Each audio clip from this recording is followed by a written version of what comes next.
Olá, eu sou a professora Maria Tereza e acompanho você na jornada de Bioquímica aplicada à saúde. Para iniciarmos a aula de hoje, gostaria de saber, você sabe qual é a importância dos peptídeos e qual é a função da ligação peptídica? Vamos lá?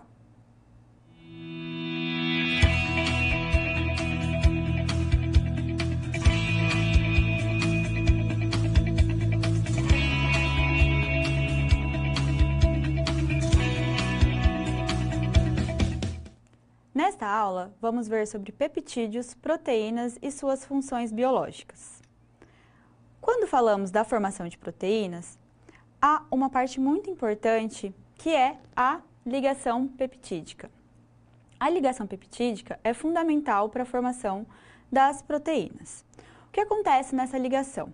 Nós vamos ter ali moléculas de aminoácidos que precisam ser ligadas para constituir estruturas maiores, como os peptídeos e as proteínas.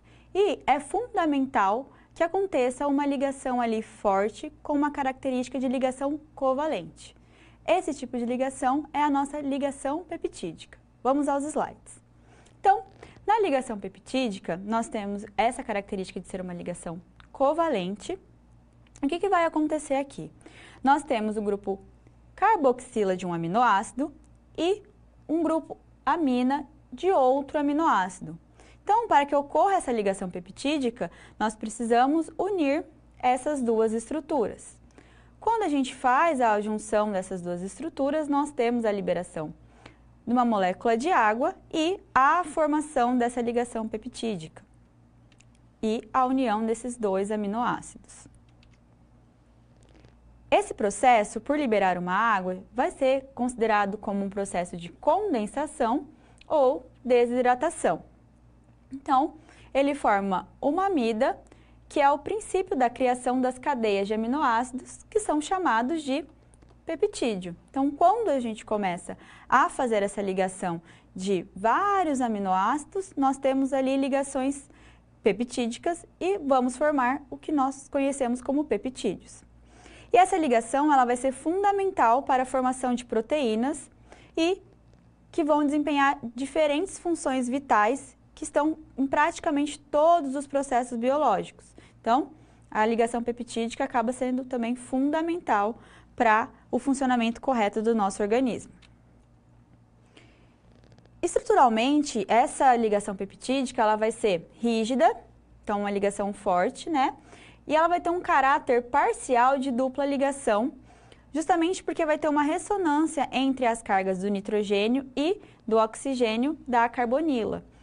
E isso é muito importante, essa estrutura rígida, porque ela vai garantir ali uma estabilidade a toda essa estrutura peptídica, que consequentemente também vai garantir uma estabilidade ali nas estruturas da proteína. Então, a gente consegue observar aqui nas imagens, né, os aminoácidos que são tais como pérolas, em um colar de pérola, e a ligação peptídica ligando uma pérola ou um aminoácido ao outro, justamente através, né, como seria uma linha na formação de um colar de pérolas, por exemplo.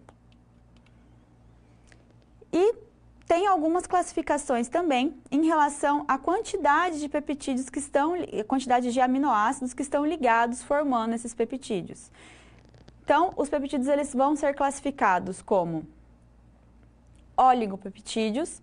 Dessa forma, os oligopeptídeos eles vão ser estruturas que são uma sequência mais curta de aminoácidos, que podem ser ali uma ligação de 2 a 20 aminoácidos. E como exemplo, nós temos os dipeptídeos, que são ligações de apenas 2 aminoácidos, como é possível ver aqui na figura, né? Um aminoácido, outro aminoácido, ligado ali através da ligação peptídica, formando um dipeptídeo, ou tripeptídeo, que são a ligação de 3 aminoácidos, e assim consequentemente. Já quando a gente tem uma ligação com mais peptídeos, com mais de 20 aminoácidos, nós temos a formação de polipeptídeos. Então, são estruturas maiores, iguais estão aqui na figura, né? Que conseguem ser mais complexas e com uma quantidade muito maior de unidades de aminoácido. Cada pontinho aqui, né, seria um aminoácido diferente ligando, então formando um polipeptídeo. E aí ela vai apresentar uma característica bem interessante também, porque essa cadeia de polipeptídeos, ela vai conseguir se dobrar e organizar em estruturas que nós chamamos de tridimensionais. E, consequentemente, formando, então, as proteínas, quando a gente tem uma sequência de aminoácidos que é considerada longa e complexa, o suficiente para ser classificada como proteína. Desta forma, quando a gente tem, então, vários aminoácidos ali ligados durante suas ligações peptídicas, nós formamos o que a gente chama de macromolécula, sendo que são macromoléculas classificadas como proteínas. Então, vamos imaginar um colar de pérola. Cada pérolazinha ali é um aminoácido. A linha que liga esse colar são as nossas ligações peptídicas, que vão unir um aminoácido ao outro. Então, quanto mais pérolas nós tivermos, quanto mais aminoácidos a gente tiver ali formando aquela estrutura, a partir de uma grande quantidade de aminoácidos que formam essas ligações, nós temos as proteínas. Por serem uma estrutura grande, elas vão começar a fazer uma conformação, a dobrar e formar diferentes estruturas para diferentes tipos de proteína, que vão ter um papel fundamental no nosso metabolismo, certo? E as proteínas, elas também vão possuir classificações. Nós temos as classificações de acordo com a forma, e aí essa forma também vai ser importante para a sua função biológica. Então, por exemplo, nós temos as proteínas classificadas como fibrosas e as proteínas classificadas como globulares. As fibrosas são aquelas proteínas que são alongadas e normalmente elas são insolúveis e têm funções estruturais, como, por exemplo, o colágeno e a queratina, que estão presentes nos nossos ossos, nas nossas peles, nessa função estrutural. Já as globulares, elas vão ter um formato esférico, apresentam uma solubilidade em água, que é importante também para o seu papel, porque normalmente elas têm um papel de catálise e de transporte. Então, é importante essa solubilidade na água para elas desempenharem esse papel de forma eficiente. E aí, como exemplo desses tipos de proteínas globulares, nós temos a hemoglobina, que é um importante meio de transporte, e as enzimas, que são importantes proteínas que têm a função de catálise. De acordo com a composição, nós temos que as nossas proteínas elas podem ser de forma simples, quando elas apenas possuem aminoácidos, como albumina e queratina, e também temos as proteínas que são classificadas como conjugadas. E aí o próprio nome já diz, são conjugadas ao quê? A componentes não proteicos. Então, elas não vão ter ali apenas aminoácidos, como nas proteínas simples. Nas conjugadas, nós temos a conjugação dessas proteínas com carboidratos, como no caso das glicoproteínas, ou com grupo M, como no caso das hemoproteínas. Normalmente, essas proteínas conjugadas, elas vão ter um papel importante no metabolismo celular, na comunicação entre uma célula e outra. Então, elas desempenham também importantes papéis biológicos. E aproveitando, né, já falando das funções biológicas das proteínas, a gente tem uma variedade de funções biológicas atreladas à proteína. O próprio nome da proteína tem uma origem grega, que significa primordial, principal, justamente porque essa molécula ela vai desempenhar um papel fundamental no nosso organismo, não apenas estrutural, na formação de tecidos, de ossos, mas também na regulação, no transporte de substâncias como oxigênio, água, como o armazenamento de algum tipo de substâncias, que a gente vai ver agora. Então, as proteínas, elas podem acelerar reações químicas no organismo através das enzimas, e temos as enzimas, por exemplo, como a amilase, importante para a degradação do amido e, consequentemente, para a gente conseguir aproveitar os açúcares, a catalase, que é uma importante também enzima. Nós temos as proteínas que formam, né, as estruturas, que são de colágeno, que são a queratina. Temos as proteínas que são de transporte, que vão carregar moléculas e íons através das membranas celulares e na corrente sanguínea. E aqui na imagem eu trago a hemoglobina, que é extremamente importante para essa função, né, porque ela desempenha no nosso organismo. Nós temos as proteínas que estão ali responsáveis pela contração muscular e o movimento celular. E essas proteínas são as actinas e as miosinas. se você está assistindo essa aula, fazendo algum movimento, anotando, as proteínas como actina e miosinas estão formando ali um momento de contração, né, de deslize entre uma proteína e outra e possibilita, então, todos os nossos movimentos musculares, mostrando a importância dessas proteínas, né, para a nossa funcionalidade, para qualquer tipo de atividade que a gente estiver desempenhando no dia.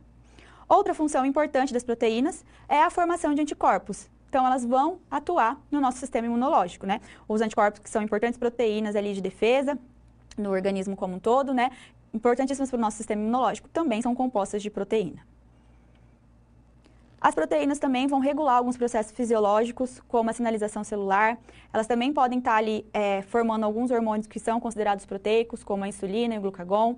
Elas podem armazenar também aminoácidos para posterior uso, como no caso da ferritina, que vai armazenar o ferro, e a caseína, que é uma reserva de aminoácidos, né, que vão reservar os aminoácidos em mamíferos. Então, torna, né, essa estrutura primordial. Outro ponto importante em relação à proteína é a síntese proteica. Então, o nosso organismo ele vai ser capaz de produzir enzimas que são extremamente importantes para os mais diversos constituintes do nosso corpo. Por exemplo, a característica de uma cor específica, se a gente é alto ou baixo, se o meu cabelo é liso, se o meu cabelo é enrolado, tudo isso é expresso por uma proteína. E como que essa proteína é sintetizada? Como que o meu corpo consegue montar uma proteína? Tudo isso é através, né, do nosso DNA. Então, o corpo, gente, ele vai ser capaz de sintetizar milhares de proteínas diferentes. Então, cada qual vai ser uma sequência única de aminoácidos. Então, cada qual vai ter uma combinação diferente ali da sequência desses aminoácidos. E quem que vai mandar, quem que vai informar, né, como que essa sequência de aminoácidos precisa ser realizada, como que ela vai ser sintetizada? Essas informações, então, para a síntese dessa proteína, que é uma sequência única para cada proteína que a gente vai estar desenvolvendo, quem vai estar me informando, aonde essa informação vai estar, vão ser nos genes, tá? Através, então, do segmento do DNA. Isso mesmo. No meu material genético, no meu DNA, ali que vai conter as informações que são necessárias para a síntese proteica. Então, na minha molécula de DNA, nós vamos ter a formação dos cromossomos, que estão presentes nos núcleos das células, né? Das nossas células, das células dos mamíferos, das células daqueles indivíduos que são classificados como eucarióticos. Então, o DNA está presente ali, né? Na forma de cromossomo, presentes no núcleo da célula. E aí, esse DNA, ele vai ter ali a codificação das informações para a síntese de qualquer proteína ou peptídeo no meu organismo. Então, a gente vai ter o código ali no meu DNA. E esse código, ele vai ser facilmente traduzido. Como que a gente vai, então, transformar um código na proteína em si? O que vai acontecer? Vai ter um outro processo. As informações genéticas que estão justamente presentes no meu DNA, elas não vão ser decodificadas diretamente pela estrutura que é responsável por desvendar esse código. Então, essas informações do meu DNA, elas precisam chegar até o ribossomo, que é a organela que está ali dentro da minha célula, que é responsável pela produção de proteínas. Mas eu não consigo simplesmente mandar a informação presente ali no meu DNA direto para o ribossomo e ele vai conseguir fazer ali a tradução e conseguir montar as proteínas.